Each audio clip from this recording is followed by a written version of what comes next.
YouTube, what is going on? It is your boy Sports Culture, and I'm back with another video here today. And this video is going to be another 7-round mock draft for the Green Bay Packers. Today is Monday, March 31st, and we are about 25 days away from the NFL Draft, 26 days away from the NFL Draft.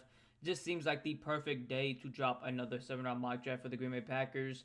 This is going to be like my 6th, 7th one. I don't know, man. I've dropped a lot of mock drafts so far for the Green Bay Packers this offseason. If you want to go check any of those out, I suggest you go look at my channel, or I will leave some of the links to some of those mock drafts in the description for this video. But without further ado, man, let's get right into another 7-round mock draft for the Green Bay Packers. Probably one of my last ones for the Green Bay Packers this offseason. So let's get right into it. So I did make a trade with the Cleveland Browns, giving them pick 23, in return we're getting picks 33, 67, and 179. So really not a bad trade back by any means. And I'm going to probably surprise some of you guys with my first round selection, or I should say my second round selection in this video. So here we are, pick 33, the first pick in this mock draft. And I was going to go with Jaden Higgins. I'm not going to lie. Me trading back into the second round, this selection was going to be Jaden Higgins. It's been a while since I drafted Jaden Higgins. And I'm still a huge fan of Jaden Higgins. I think he's definitely a Green Bay Packers type of prospect at the wide receiver position. But Luther Burden is still on the board. I am a bigger fan of Luther Burden. I like Luther Burden way more. And maybe, you know, he's not what the Packers are looking for in terms of height at the wide receiver position. He's only like 5'11" or like 6 foot. And yes, he had a huge drop-off in terms of production this year, but Luther Burden a year ago was being regarded as a Malik Neighbors type of wide receiver heading into this year's collegiate season. I mean, he was being hyped up and talked about very, very much, and rightfully so. I mean, the dude is very talented. He's a playmaker. He's one of those wide receivers you want to give the ball to behind the line of scrimmage because he has the ability to make a lot of guys miss and potentially score. As a wide receiver, he's a very solid route runner. I think his release packages are very solid.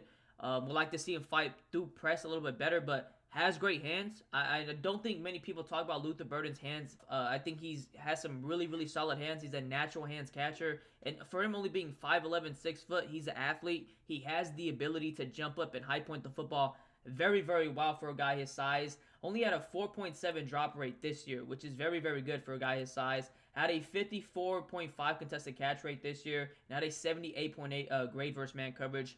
Like I said, only 5'11", 208 pounds, 21 years old, very, very young. With this pick right here, we are going with Luther Burden. I just feel like it's too good of a value to pass on right here. Does get drafted 11% by Packers fans when they make mock drafts. With this pick, we are going with Luther Burden, the wide receiver from Missouri, who was being regarded as last year as a Malik Neighbors type of prospect at the wide receiver position. So here we are, pick 54. And with this pick, I am going to get another cornerback for this Packers team. And that is Maxwell, Hairston, the cornerback from Kentucky. Whether we do keep Jair Alexander or we don't, I really like this Packers team to go out there and get another cornerback. Somebody inside the first 3 to 4 rounds. Somebody that has some talent, some athleticism, and some upside. And Maxwell Hairston is definitely one of those guys in this year's draft class. I wouldn't be surprised come draft night if Maxwell Hairston was drafted inside the first round. Say to a team like the Commanders or the Bills, which are two teams that definitely need a cornerback. But Maxwell Hairston, if you are up to date with the Combine, ran the fastest 40 at this year's Combine, or the second fastest. Correct me in the comments if I'm wrong, but he definitely ran the fastest or the second fastest 40 at this year's Combine. Has the size, ball hawking skills, high energy, very physical, willing tackler, and the most important thing is a zone coverage cornerback. And if you know anything about this Packers defense, we ran inside the top 6 in the NFL, most in terms of zone coverage, the most zone coverage in the NFL. We were inside the top 6, so getting a guy that's primarily a zone coverage cornerback, has the speed, has the size, has the ball hawking skills, the high energy. It just feels like a great pick for this Packers team. And like I said, I think Maxwell Hairston is definitely a guy that could get drafted inside the first round. And to get him at pick 22 in the second round, basically towards the end of the second round, that is a snipe. That is a huge steal and great value. So with this pick, we are going Maxwell Hairston, the cornerback from Kentucky, who is 6'1", 186 pounds, and I like the idea pairing him with Carrington Valentine, who I do think Carrington Valentine still has a lot of potential. I feel like when he's able to actually play a lot of snaps throughout a game, he showcases a lot of high energy and just great plays. And I expect big things from Carrington Valentine this year, especially if we do keep Jair Alexander or if we don't keep Jair Alexander. I'm expecting big things from Carrington Valentine. And who knows, man? Potentially, this could be the cornerback duo for the Green Bay Packers for the future. Maxwell Hairston and Carrington Valentine. So with this pick, we are going with Maxwell Hairston, the cornerback from Kentucky. So here we are, pick 67, and I was going to go with Jordan Burke, the edge from Oregon, but he did get selected right before us to the Kansas City Chiefs. So it is what it is. With this pick, I am going to go with Elijah Roberts, the edge from SMU. Didn't really want to trade back, and I felt like if I did trade back with one of these teams, he'd probably get drafted right before me with my luck. So I'm just going to take him right here. Might get graded a little bit bad for this because his average draft position is 84, but Elijah Roberts is like 6'4", 290-ish. Like, he's a big dude. Definitely fits that 4-3 defensive end for this Packers defense. And he's a dude that I personally didn't get to watching his film too a little bit later. I'm going to be honest, but when I watched him, great hand usage, really good power in his hands, but he's a dominant bull rusher, man. He bullied a lot of guys on film that I was watching. Had the ability to completely crash a pocket with this bull rush. Great fundamentals in terms of hand usage and just in terms of pass rush moves with his hands. He has it. We're talking about just straight power, bull rush ability. He has it. We'd like to see him use counter moves a little bit more because when the bull rush really doesn't work, he just stalls there. But besides that, really a solid edge rusher in this year's draft class. Somebody that has been very, very productive. And I'm not lying. Like, has been really productive. This year at 8 sacks, 7 hits, 45 hurries. So he's just collapsing a pocket, being disruptive. I get more impressed at times by these high hurry stats than sacks sometimes, because when you see these high hurries, you know somebody is being productive, and sometimes sacks don't always amount to someone's productive or just not productiveness, but just impact on the game in which they're playing. Previous year though, 13 sacks, 11 hits, 47 hurries, and 1 batted pass. So this is somebody who has been very productive, has great size. Like I said, 6'4", 295 pounds, might be a little bit lower or lighter than that now, but really do just like his power, bull rush for this Packers defensive scheme. We need more edge rushers. It just makes a lot of sense. So with this pick, we are going Elijah Roberts, the edge from SMU. So here we are, pick 87, and I'm pulling the trigger, man. We're getting Tre Harris, and we're getting Luther Burden in this mock draft. Tre Harris is just way too talented and way too good a pass up right here, man. I think Tre Harris is a top 5, top 6 wide receiver in this year's draft class. I think his ceiling is through the roof. And when we talk about productive and just productivity at the collegiate level, Tre Harris is definitely one of those guys that has been productive. And only 8 games this year, had 1,030 yards, 7 touchdowns. And I'm not kidding. When you watch the film, man, you've seen that this guy was, or what had the ability to get close to 1,300 to 1,200 receiving yards in only 8 games, and close to maybe even like 10 touchdowns. He was getting open a lot, man. Maybe if he was the first read in a certain play, or even the second read, or maybe if he didn't get missed by Jackson Dart, and that's not a shot at Jackson Dart, Tre Harris would have close to those stats that I was just talking about. This year, though, had an 89.4 receiving grade, had a 5.12 yards per route run, which is super, super elite. Had a drop rate of a 7.7%, contested catch rate of a 61.5%, and had a grade versus man coverage of a 95.0. Very, very good against man coverage, which is what I think the Green Bay Packers need. I feel like we struggled more against man coverage. Our wide receivers did when they had to play against single man or just man-to-man coverage. So getting a guy like Tre Harris, who's very good at beating man coverage, I feel like is a huge thing for this team. And people talk about Tre Harris and his route running ability. I think this Ole Miss offensive scheme really held him back. I think this is somebody who, definitely needs to work on his route running and just his nuisances, but has very quick, nimble feet for a guy his size. Uses leverage very well. And if he gets a step on a guy and you put the ball in the right spot, he's gonna come down and he's gonna high point the football and come down with the football. So with this pick, we are going with Tre Harris, the wide receiver from Ole Miss. I'm a huge fan of his game. I think he's a top 5, top 6 wide receiver in this year's draft class. And I think this is somebody who, if we match with Luther Burden, Jaden Reed, Romeo Dobbs, Don Savion Wicks, Tucker Kraft, Josh Jacobs, that is a very explosive and dynamic offense. So with this pick, we are going with Tre Harris, the wide receiver from Ole Miss. So here we are, pick 124, and with this pick, I am going to get another edge rusher for this Packers defense. And Savion Jones is the guy that I always draft in the 4th round for the Green Bay Packers. Really do like his size and his weight for this Packers defensive scheme. 6'6", 280, and his age is only 21 years old. This is somebody who's very, very young.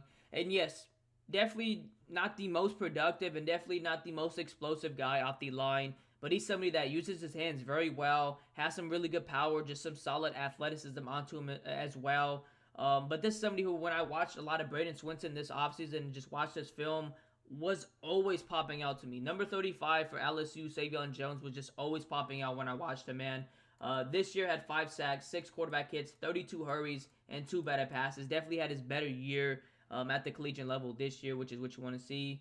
Had a 76.8 pass rush grade, had a 69.1 run defense grade, had a 81.7 true pass rush grade, had a 15.1 pass rush win rate, which is very, very solid, and had a 7.7 run stop rate.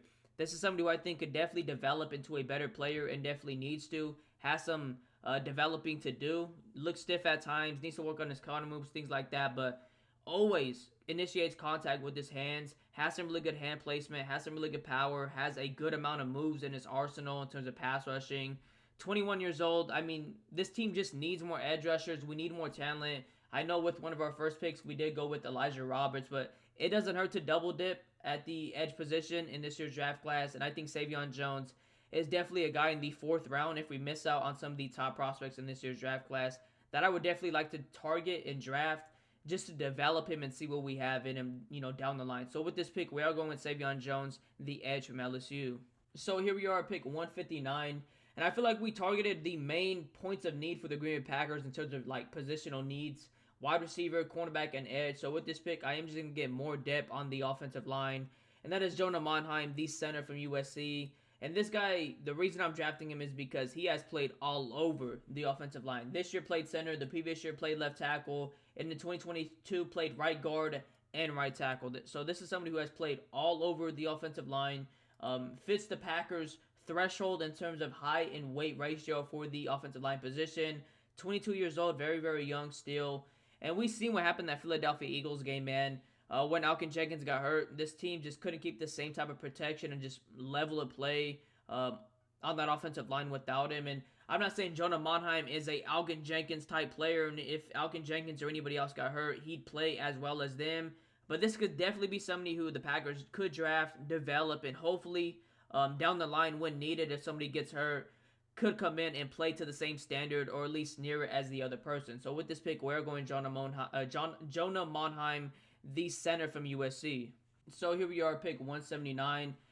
And Dante Thornton, the wide receiver from Tennessee, is still on the board. And I was going to draft him right here, but I don't want to get comments saying that I drafted way too many wide receivers, which, yeah, if I drafted Dante Thornton Jr., that would be a lot of wide receivers. So I'm not going to go draft him. With this pick, I'm going to go Denzel Burke, the cornerback from Ohio State, who definitely had a little bit of a down year this year, but this is somebody who I think, has a lot of potential still, has great size, 6'1", 193, 22 years old. He's still very young, but this is somebody who's very, very good in zone coverage, played a lot of zone coverage for Ohio State, had a 81.0 zone coverage grade this year, and with this size, his zone coverage ability, just the way he plays the cornerback position, I just feel like he'd be a great depth piece for this. For this defense. We did lose some guys this offseason in terms of like cornerbacks. Eric Stokes, Corey Ballantyne, 2 depth pieces. So wouldn't hurt to double dip in this year's draft class at the cornerback position just to get another depth piece and just another talent into that room. And Denzel Burke is still a guy that I think, although he had a down year this year, in 2023, he had a phenomenal year, had a very solid year, and this is somebody who still has a, fair amount of potential with him at the cornerback position. So with this pick, we are going Denzel Burke, the cornerback from Ohio State, just probably the best player on the board right now. So here we are at pick 198, and we are going to go down the board just a little bit, and we're going to go select Cam Horsley, the interior defensive lineman from Boston College. We are reuniting him with his former head coach, Jeff Hafley. Cam Horsley, statistically, is one of the best interior run defenders in this year's draft class. Literally, he is one of the best. He's not going to be somebody that goes out there and gets sacks. Doesn't have, this high pass rush upside. Doesn't even really have a huge pass rush upside, in my opinion, at all. But we need somebody that could fit that TJ Slaton role. Remember, we lost TJ Slaton this offseason. And Cam Horsley, with his size, at 6'4", 306 pounds, with his run stop ability, he's definitely the guy, in my opinion, to fit that role. And it's a cool pick, man. We're reuniting him with former Boston College head coach Jeff Hafley, who is now our defensive coordinator. Just feels like a no-brainer pick right here. A really fun pick to make right here. And Cam Horsley is a guy who I think definitely should get drafted before pick 198. I know his average draft possession right here says 220, but just because of his run stop ability, and the physicality he plays with and demeanor and that high energy from the interior, I think this is somebody who could get drafted way earlier than 198 or 220. So with this pick, we are going Cam Horsley, the defensive lineman from Boston College. All right, so with this pick right here at 237, we're going to double down on that interior defensive lineman. And I don't know why Ty Robinson's still on the board. This is somebody who I think's definitely getting drafted before the 7th round. I know he's somebody who definitely killed at the combine, was one of the more athletic interior defensive linemen at the combine, but this is somebody who has some great size, 6'6", 310, super athletic. Had a really good year this year, 6 sacks, 11 quarterback hits, 25 hurries, and 4 batted passes. Even the year prior, 1 sack, 7 hits, and 20 hurries, 4 batted passes. Had a 10.4% pass rush win rate and had an 8.1% run stop rate. Very athletic, big body dude that could hold the interior. I think this is somebody who's definitely getting drafted before the 7th round. Would even be surprised if he got drafted before the 6th round. I don't know why PFF has Ty Robinson so low. It just makes no sense to me. This is somebody who definitely has some really good potential in the NFL because of his size and that athleticism. Does get drafted 11% by Packers fans. This feels like a really no-brainer pick again, man. Just really good value right here towards the end of the draft, towards the end of this mock draft. So with this pick, we are going Ty Robinson from Nebraska. And finally, to end this mock draft, we're just going to get more offensive line depth. And that is Drew Kendall, the center from Boston College, who has been a very solid center for his collegiate career, man. Allowed 1 sack this year, 1 quarterback hit, 3 hurries. 6'4", 300 pounds. Not the biggest dude in terms of weight, but has great height for the center position. And I just feel like this is somebody who has been very solid his collegiate career at the center position. I know Alken Jenkins this year is going to be moving to center, and Alken Jenkins is an all-pro no matter where he gets moved, but you could definitely add some more depth and more talent, just more guys behind him just in case he does get hurt. And Drew Kendall is a guy who I think has been very solid in his collegiate career. Really good pass blocker. Run blocking wise, needs to work on some things. Definitely gets overpowered at times, but as a pass blocker, really solid, really good feet, and uses his hands very well. So with this pick, we're going Drew Kendall just to get some more depth on that offensive line. So here is what PFF has graded my mock draft, and I'm not gonna lie, this is one of my favorite ones I've done so far. With our first pick in this mock draft, we did go Luther Burden, and this is a huge steal. I don't think Luther Burden should fall out of the first round. This is somebody who I think is very good, very talented, and worth drafting inside the first round. And this is a Packers team that needs more talent at that wide receiver position. And maybe Luther Burden doesn't have the height that the Packers look for at the wide receiver position, but he's a baller, man. Got an A+ for that one. Maxwell Hairston, that's a snipe, man. This is somebody who I think could also get drafted inside the first round. That's an A+ right there. Elijah Roberts, 6'4", 290, big bull rush, edge rusher from the edge. Just feels like a Packers type of edge rusher. Fits that 4-3 defensive scheme, got a B-. Tre Harris, top 5 wide receiver in my book. Really high ceiling, got an A for that one. Savion Jones, 6'6", 280, 21 years old. Really good hand placement when pass rushing, got a B- right there. Jonah Monheim, our first bad grade of this mock draft. He's a versatile offensive lineman, just gives us more versatility. We saw what happened in that Philadelphia Eagles game. Denzel Burke got an A-. Really good pickup right there. That's really good value. Cam Horsley, that's a D. I'm really surprised. I really do like Cam Horsley a lot for this Packers defense. I know his PFF big board has him at 223, but I think this is somebody who could get drafted way before that. Ty Robinson, we got at 244. I mean, we got at 237. This is a great value pick as well. And then Drew Kendall, this is somebody who I think has been very serviceable as a center at his collegiate or at the collegiate level. We are inside the top 33%, and we have an average draft grade of an 8. So probably my best draft so far in terms of grade. Let me know what you guys think in the comments about this mock draft. What you would have done different, and who you would have drafted. It's been your boy Sports Culture. I'm out.